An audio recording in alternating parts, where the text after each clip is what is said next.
Bab 79. Semua kondisi baik-baik saja. Hao Kunkin mengangkat alisnya, dengan sedikit main-main di matanya.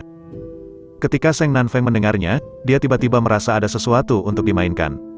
Buru-buru berkata, "Ya, selama Raja Naga bersedia memberikan bantuan, keluarga Seng saya akan menyetujui persyaratan apapun."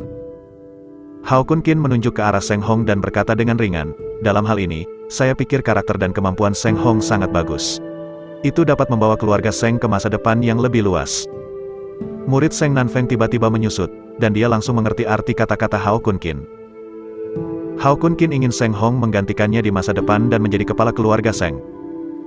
Meskipun Seng Hong adalah anak dari keluarga Seng, ia lahir di keluarga agunan dan tidak tinggi di keluarga Seng.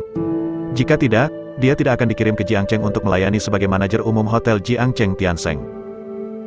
Jika sesuai dengan keadaan normal, posisi patriark tidak bisa jatuh padanya. "Kenapa, kamu tidak setuju?" Hao Kunkin memandang Seng Nanfeng dengan ekspresi malu, dan nadanya langsung menjadi dingin. Seng Nanfeng tiba-tiba merasakan hawa sedingin es dan melompat langsung ke atas kepalanya dari telapak kakinya. Tanpa ragu, dia mengangguk dengan tegas dan berkata, "Setelah saya kembali, saya akan mengadakan pertemuan keluarga dan mengumumkan bahwa Seng Hong akan menjadi patriark muda." Seng Xiangyang, yang berlutut di samping, kehilangan darahnya dalam sekejap.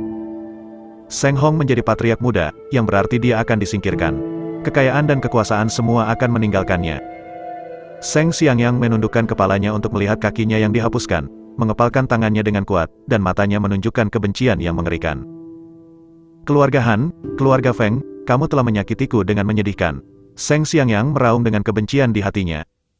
Dia tidak memiliki banyak kebencian untuk Hao Kunkin. Dia membenci keluarga Han dan keluarga Feng. Jika bukan karena dorongan dari keluarga Han dan Feng, bagaimana dia bisa pergi ke masalah Hao Kunkin tanpa alasan? Saat ini, tidak hanya kakinya yang dihapus, tetapi dia juga kehilangan posisi patriark muda. "Saya tidak ingin identitas saya bocor." Mata dingin Hao Kunkin perlahan menyapu Seng Nanfeng dan Seng Xiangyang. Keduanya dengan cepat berjanji bahwa mereka tidak akan pernah mengungkapkan apa yang terjadi di villa. Hao Kunkin sedikit mengangguk, mengambil Jiao Qi dan Seng Hong, dan berbalik untuk meninggalkan villa. Di luar villa, Seng Hong berlutut di depan Hao Kunkin dengan cemberut, dan dengan sungguh-sungguh berkata, "Terima kasih, Tuan. Kebaikan besar Tuan tidak terlupakan. Dalam kehidupan ini, Seng Hong bersedia menjadi hamba yang paling setia, tidak akan pernah ada pengkhianatan. Jika saya melanggarnya, langit akan bergemuruh." Setelah itu, Seng Hong membenturkan kepalanya 3 kali ke arah Hao Kunkin. Setelah Seng Hong mengetuk kepalanya, Hao Kunkin berkata dengan acuh tak acuh, "Jika kamu ingin menjadi pelayanku, kamu tidak memenuhi syarat sekarang. Kapan kamu akan memimpin keluarga Seng untuk menjadi keluarga teratas di wilayah utara, kamu akan menjadi pelayanku." "Batang." "Ya," Seng Hong mengangguk dengan penuh semangat. Meskipun Hao Kunkin belum menerimanya sebagai pelayan, dia telah memberinya harapan. Seng Hong bersumpah dalam hatinya bahwa dia pasti akan menjadikan keluarga Seng keluarga teratas di wilayah utara. Karena Seng Hong akan menjadi tuan muda dari keluarga Seng dan akan mengambil alih grup Tiansheng, ada banyak hal yang harus dilakukan dengan Seng Nanfeng. "Jadi, saya tinggal di villa." Hao Kunkin membawa Jiao Qi ke gedung komersial Kaiyuan di pusat kota. Gedung komersial Kaiyuan adalah salah satu pusat perbelanjaan paling mewah di ibu kota provinsi, dan Yun Sigu berkeliaran di dalamnya saat ini. Hao Kunkin berjanji padanya bahwa setelah menangani masalah ini, dia akan menemaninya berjalan-jalan di sekitar ibu kota provinsi. Ketika Hao Kunkin pergi ke gedung komersial Kaiyuan, Feng Yong, yang sedang mengadakan pertemuan di ruang konferensi, menerima laporan dari sekretaris. Nama keluarga Qin keluar dari villa Seng Xiangyang tanpa cedera. Feng Yong tiba-tiba menjadi marah. Dia dan keluarga Han telah mengirim lebih dari selusin seniman bela diri internal ke villa Seng Xiangyang untuk memastikan bahwa tindakan mereka sangat mudah. Bagaimana itu bisa gagal? Feng Yong yang marah langsung menghentikan rapat dan mengusir semua bawahannya keluar dari ruang rapat. Feng Yong mengeluarkan ponselnya dan memutar nomor Seng Xiangyang, ingin bertanya bagaimana dia melakukan sesuatu. Tetapi diketahui bahwa Seng Xiangyang telah membuatnya pingsan. "Sialan, apa yang terjadi?" Feng Yong meraung lagi, dan langsung menghancurkan gelas air di atas meja. Sekretaris dengan cepat melaporkan informasi yang ditemukan kepada Feng Yong secara rinci. Seng Nanfeng benar-benar bergegas. Feng Yong mengerutkan kening, jadi seharusnya Seng Nanfeng yang membiarkan Hao Kunkin pergi. Feng Yong merenung sejenak, dan kemudian tiba-tiba mencibir, "Saya tidak menyangka wajah Qi begitu hebat. Saya benar-benar dapat mengundang Seng Nanfeng." Menurut dugaan Feng Yong, Hao Kunkin bisa keluar dari villa tanpa cedera. Ini semua karena Jiao Qi. Feng Yong mengira dia telah menemukan segalanya. Tapi dia tidak tahu, dia menebak semua salah dari awal sampai akhir. Sepertinya jika kamu ingin memindahkan Hao Kunkin, Jiao harus ditangani terlebih dahulu. Feng Yong menyipitkan matanya sedikit, dan mulai merencanakan. Setengah jam kemudian, Humor berhenti di tempat parkir bawah tanah gedung komersial Kaiyuan. Hao Kunkin melirik pesan teks yang dikirim Yun Sigu kepadanya, mengambil Jiao Qi dan naik lift langsung ke lantai 5. Pada saat ini, Yun Sigu berada di toko perhiasan yang didekorasi dengan mewah di lantai 5. Dia jatuh cinta dengan kalung berlian dan mencobanya. Ini sangat indah, kalung berlian ini sangat cocok untukmu. Petugas itu memujinya dengan sepenuh hati. Terima kasih, Yun Sigu tersenyum ringan. Dia sangat menyukai kalung ini. Yun Sigu melepas kalung itu dan meminta petugas untuk membungkusnya. Ketika dia hendak menggesek kartunya untuk membeli, sebuah suara sumbang tiba-tiba keluar. Aku ingin kalung berlian ini. Seorang wanita berbaju merah, membawa tas kulit LV, berjalan langsung ke petugas, mengulurkan tangan dan mengambil kalung yang terbungkus. Petugas itu menutup mulutnya rapat-rapat, takut untuk mengeluh. Sangat takut pada wanita baju merah ini. Kalung berlian ini adalah kemewahan pertamaku. Yun Sigu merasa sedikit tidak nyaman dengan wanita berbaju merah itu. Jadi apa yang kamu suka? Itu milikku sekarang. Wanita berbaju merah menoleh dan berkata dengan sangat kuat. Ayo dulu, datang nanti. Yun Sigu berkata dengan dingin. Wanita berbaju merah mencibir, dan langsung melambaikan telapak tangannya, mengipasi ke arah wajah Yun Sigu. Yun Sigu tidak menyangka bahwa wanita berbaju merah itu tiba-tiba menggerakkan tangannya. Dia tertegun beberapa saat, menatap kosong pada kipas telapak tangannya. Tepat ketika telapak tangan wanita berbaju merah itu berjarak kurang dari 10 cm dari Yun Sigu. Sosok kuat tiba-tiba muncul di depan Yun Sigu. Ini persis Hao Kunkin.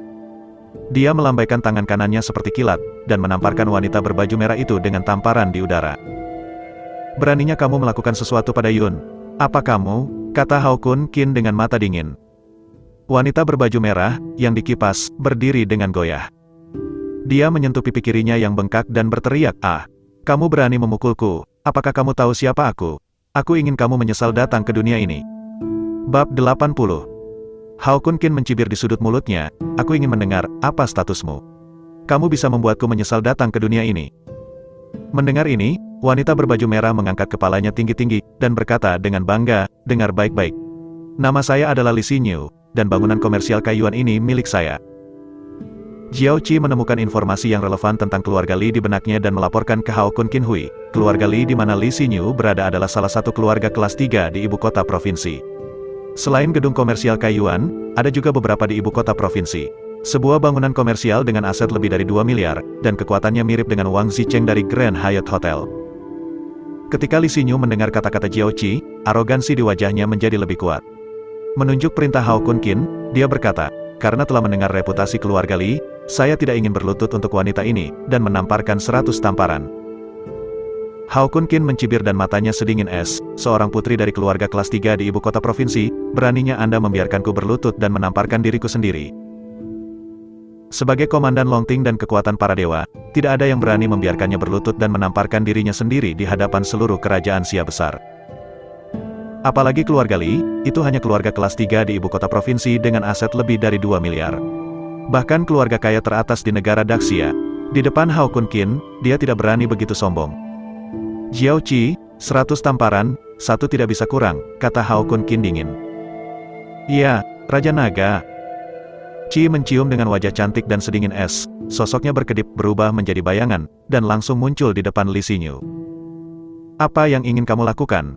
Aku yang tertua dari keluarga Li. Jika kamu berani melakukan sesuatu padaku, aku berjanji kamu tidak akan keluar dari gedung komersial Kaiyuan." Li Xinyu mengancam dalam hati. Ciuman Qi mencibir. Dia langsung mengangkat tangan kanannya dan menamparkan wajah Li Xinyu dengan tamparan. Terjebak.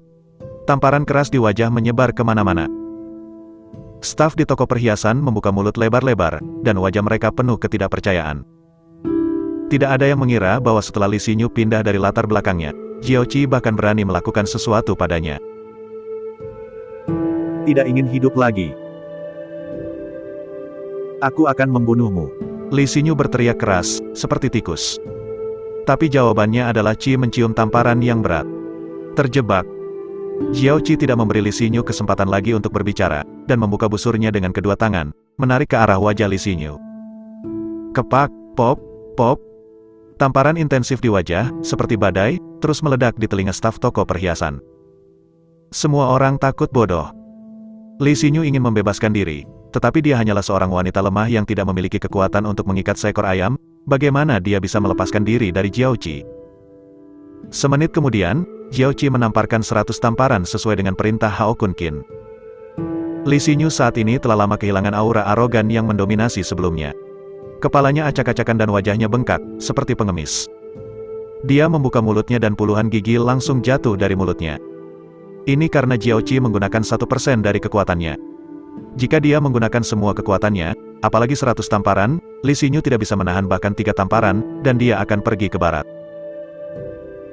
Pada saat ini, seorang pria parubaya yang mengesankan, dengan lusinan penjaga keamanan, bergegas dari kejauhan.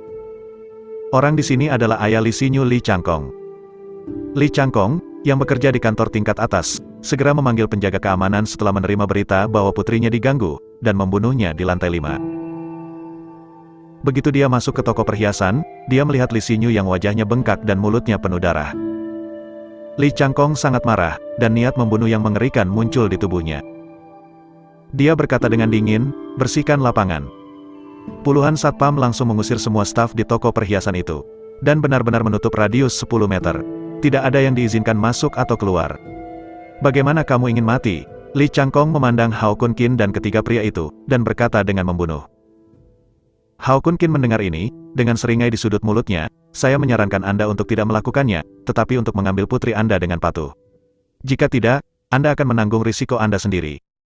Sombong, saya, Li Changkong, telah berada di ibu kota provinsi selama beberapa dekade, dan tidak ada yang berani mengancam saya seperti ini. Li Changkong berteriak dengan niat membunuh.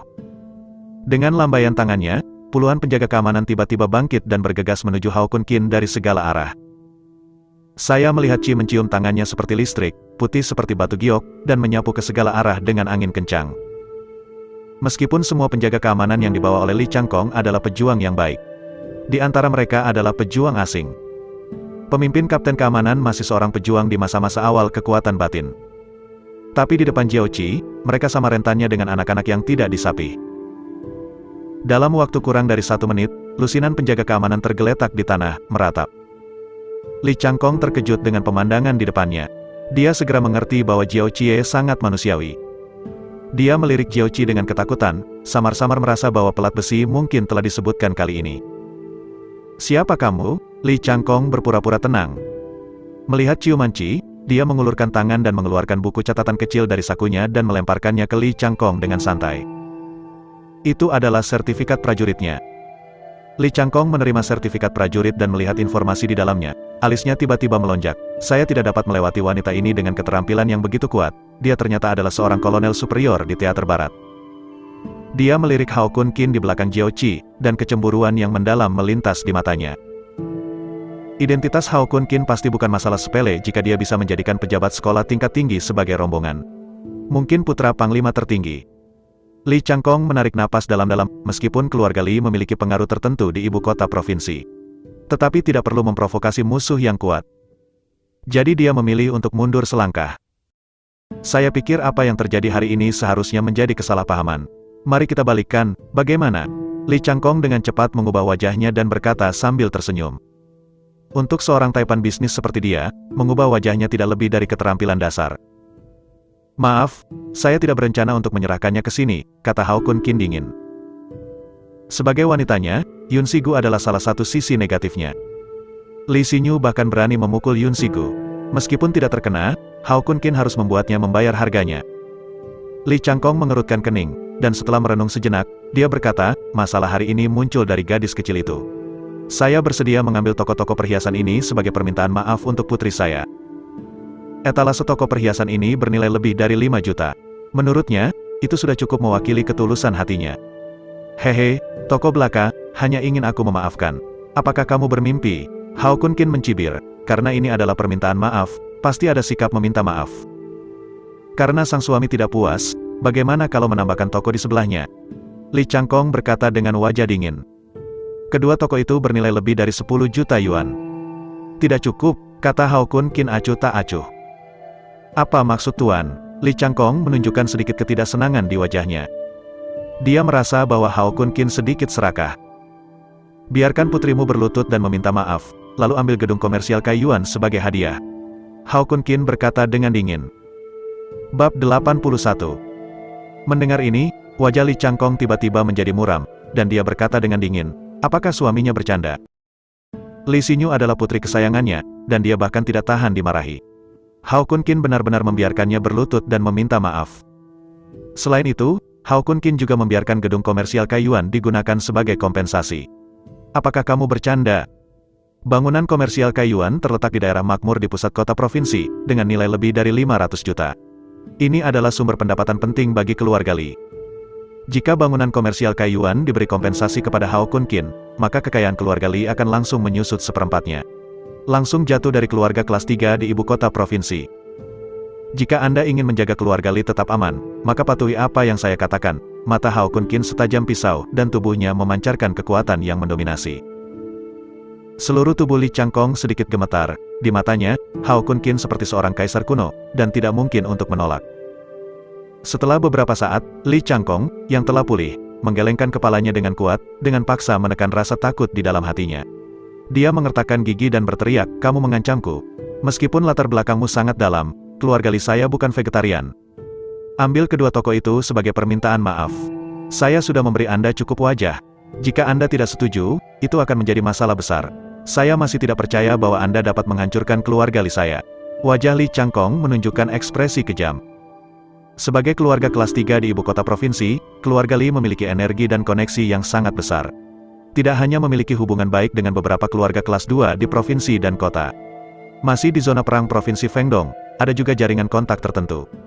Karena itu, Li Changkong tidak terlalu takut pada Hao Kun Qin.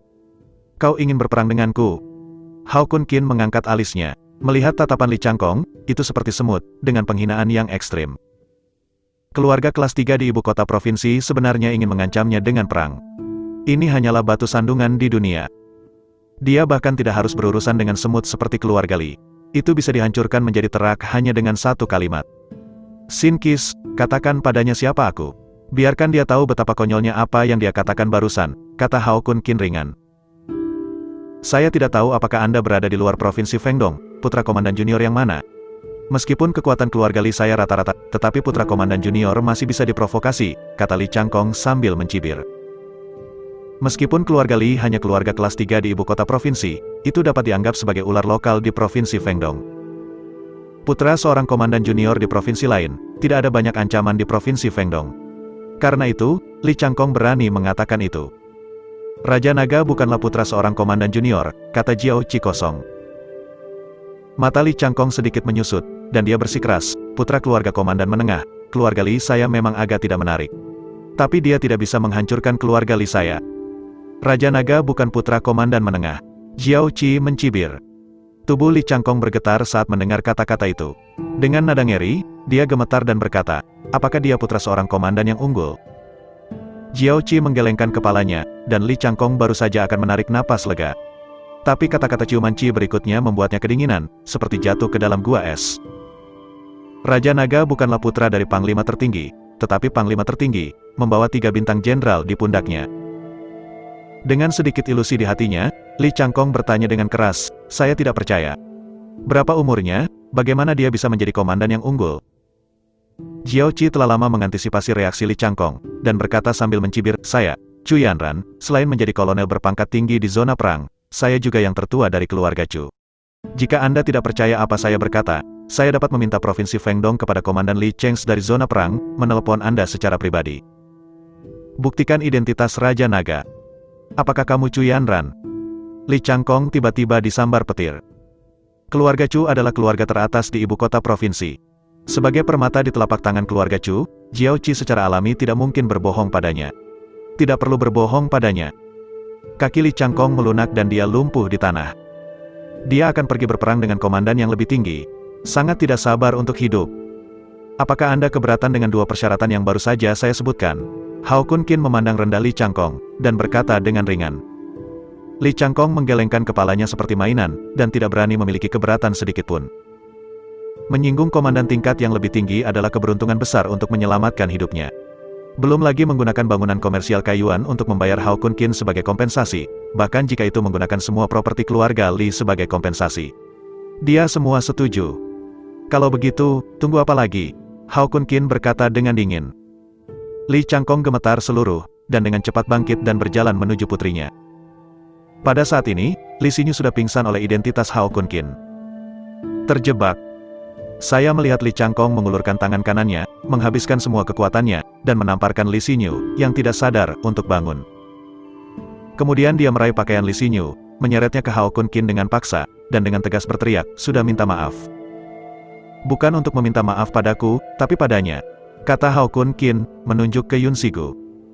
Li Changjiang buru-buru menyeret Li Xinyu ke Yun Shigu. Nona, hal-hal hari ini tidak baik untukku. Tolong maafkan aku. Li Xinyu berlutut ke tanah, meminta maaf, sambil bersujud keras. Yun Shigu yang baik hati, melihat ekspresi sedih Li Xinyu, tidak tahan, dan dengan cepat berkata, tidak perlu mengetuk, aku memaafkanmu. Terima kasih, Li Xinyu berterima kasih. Hao Kun Qin mengalihkan pandangannya ke Li Changkong dan berkata, saya akan memberi Anda waktu setengah jam untuk memindahkan gedung komersial Kaiyuan ke nama Yun Shigu. Li Changkong segera menyusun kontrak, dan hanya butuh 10 menit untuk menandatangani kontrak transfer dengan Yun Shigu. Meskipun tidak ada gedung komersial Kaiyuan, keluarga Li akan jatuh dari keluarga kelas 3 di ibu kota provinsi. Tetapi dibandingkan dengan runtuhnya keluarga Li, ini bukan apa-apa. Ingatlah untuk tetap membuka mata di masa depan. Beberapa orang dapat menyinggung, dan beberapa tidak mampu menyinggung. Hao Kun Qin melirik Li Changkong dan Li Xinyu dengan acuh tak acuh. Dengan ciuman Yun Shigu dan Qi, dia meninggalkan toko perhiasan. Setelah kejadian ini, Yun Shigu tidak tertarik untuk terus berjalan-jalan di gedung komersial Kaiyuan. Dia membawa Hao Kun Qin dan meninggalkan gedung komersial Kaiyuan ke jalan makanan ringan paling terkenal di ibu kota provinsi. Jiao Qi tidak berjalan bersama mereka agar tidak mengganggu mereka berdua. Itu tergantung jauh di belakang. Yun Shigu sangat menikmati waktu bersama Hao Kun Qin. Mereka berdua berkeliaran sampai larut malam sebelum kembali ke Grand Hyatt Hotel.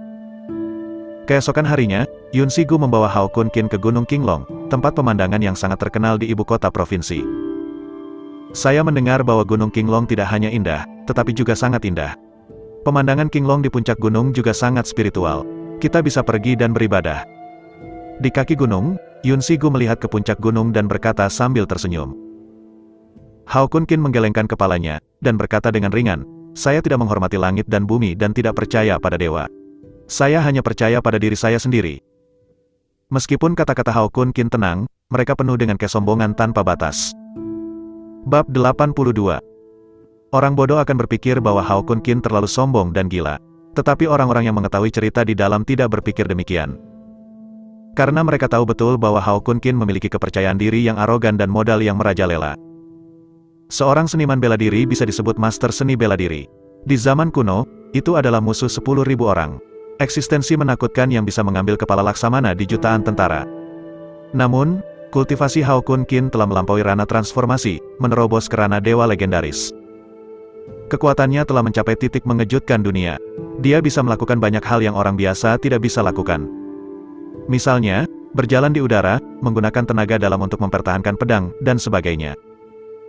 Di zaman kuno, Hao Kun Qin adalah dewa manusia seni bela diri yang legendaris. Anda tidak hanya dapat memulai sebuah sekte, dan menjadi leluhur Anda. Bahkan mungkin diabadikan oleh orang lain dan menjadi dewa di generasi selanjutnya.